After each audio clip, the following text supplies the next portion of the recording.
Здравствуйте, мы очень рады вас сегодня видеть у нас здесь на телеканале Галата. Вы расскажите, откуда вы, чем занимаетесь, ну, о себе расскажите подробно. Я приехал из города Москва, меня зовут Роман Кириллов, работаю на телевидении, но приехал я сюда с частным визитом, не в командировку, навестить Гальский район, посмотреть, как тут люди живут, какие у вас проблемы, уже ознакомимся с рядом проблем, возможно, поучится какой-нибудь материал, ну, как обычно поступают. Иногда просто приезжают, снимают и уезжают, не погрузившись в проблему.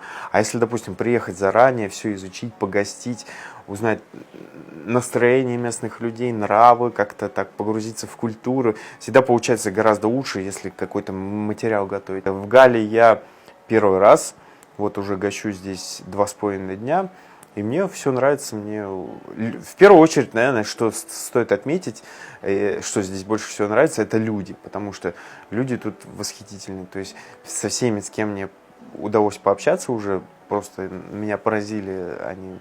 Вот, вы здесь просто красавцы.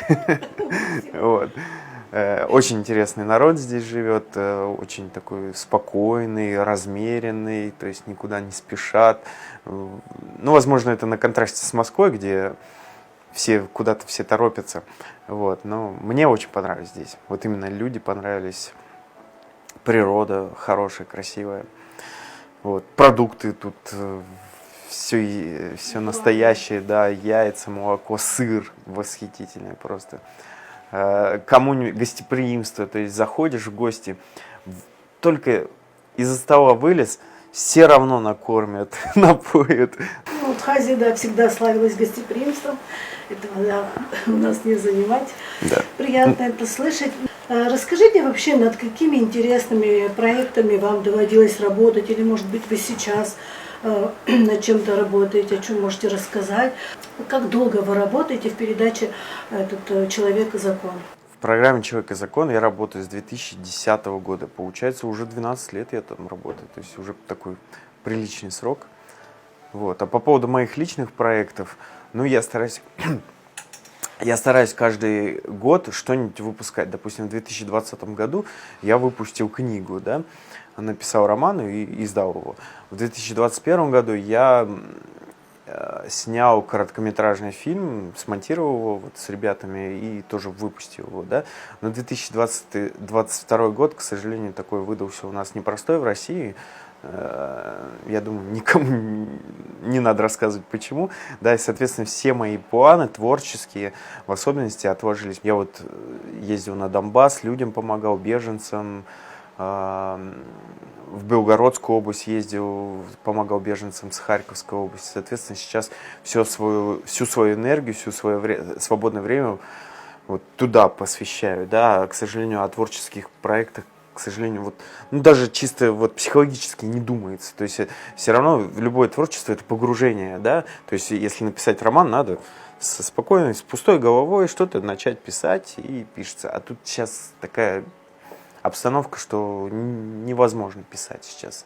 Конечно, хочется продолжать заниматься творчеством, снимать уже фильмы более широкого формата. Не так, чтобы это у меня фильм всего на 7 минут вышел. Вот, хочется уже хотя бы на 77 выпустить. Как он называется? Вот, документально, художественный? Художественный. Не, у меня есть, я работаю в документалистике, и клип снимал, и там сюжеты, и очерки снимал, да. А вот захотел себя попробовать именно в художественном жанре, в игровом фильме. Вот, но сразу полнометражный фильм — это дорого снимать. Снял короткометражный фильм «Митинг» называется. Фильм «Митинг». В Ютубе он есть, можете вбить там Роман Кириллов «Митинг» и посмотреть. Расскажите подробно о книге, вообще, как она называется, о чем она, и, может быть, на что вы хотели указать, может, какие-то проблемы поднять, затронуть какие-то глобальные вопросы. Ну, смотрите. Это художественная тоже литература? Да, это художественная литература, но она основана на реальных событиях. То есть мне вообще нравятся вот и фильмы, и книги основаны на реальных событиях, поэтому я постарался на 90% писать только правду. Вот. Почему на 100% не получилось, ну, сами понимаете, где-то что-то там надо преувеличить, чтобы читатель более заинтересовался, где-то, наоборот, что-то преуменьшить, потому что это неинтересно, скучно. Книга о о моей службе на Северном флоте, на корабле, на БПК адмирала Левченко. И если бы я писал просто, как я там служил, никому бы это не было интересно. А потом, когда мне пришла идея, сверхидея этого романа, показать не просто приключения свои, да, а показать, как мальчишка, грубо говоря, пацан, менялся и превращался в мужчину. Что такого происходит в армии, на корабле, да и вообще в армии? Ну, вы же, наверное, задавались всегда вопросом, вот почему человек ушел в армию одним, а вернулся другим? Ну, всегда же так происходит, да? Кого-то армия ломает, кого-то, наоборот, она возвышает, как-то человек становится совершенно по-другому, думает, решает. Для него вот эти проблемы, которые были до армии, для него вообще это не существует, эти проблемы. Эта книга называется «Я не буду таким никогда». А так вот вы нигде не были еще, кроме Гальского района? Или еще Я в прошлом году приезжал в Абхазию с экскурсией однодневной. Ну, однодневная экскурсия, сами понимаете, что я там. Это так, по верхам там. Там дача Сталина 5 минут озеро Рица, 5 минут там какая-нибудь сыроварня и 5 минут Афонский монастырь. Вот, и так больше в автобусе проводишь время, чем непосредственно на самом объекте, поэтому это как бы не считается. А вот полноценно я приехал вот первый раз. И какие у вас впечатления остались? Самые добрые, то есть ничего такого, что меня смутило, что-то расстроило, такого даже не было. То есть, ну, мне понравилось. Ну, Абхазия.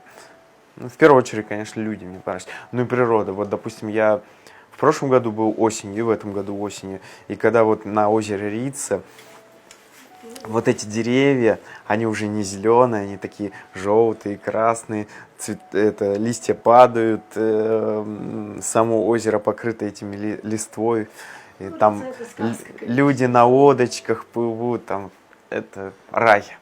Вообще Абхазия, что хочется еще раз сказать доброе слово про Абхазию, что здесь, наверное, концентрация патриотов России гораздо больше, чем в самой России, потому что очень много, вот с кем я общался, они прям вот очень, и тост поднимают за Россию, там, за победу.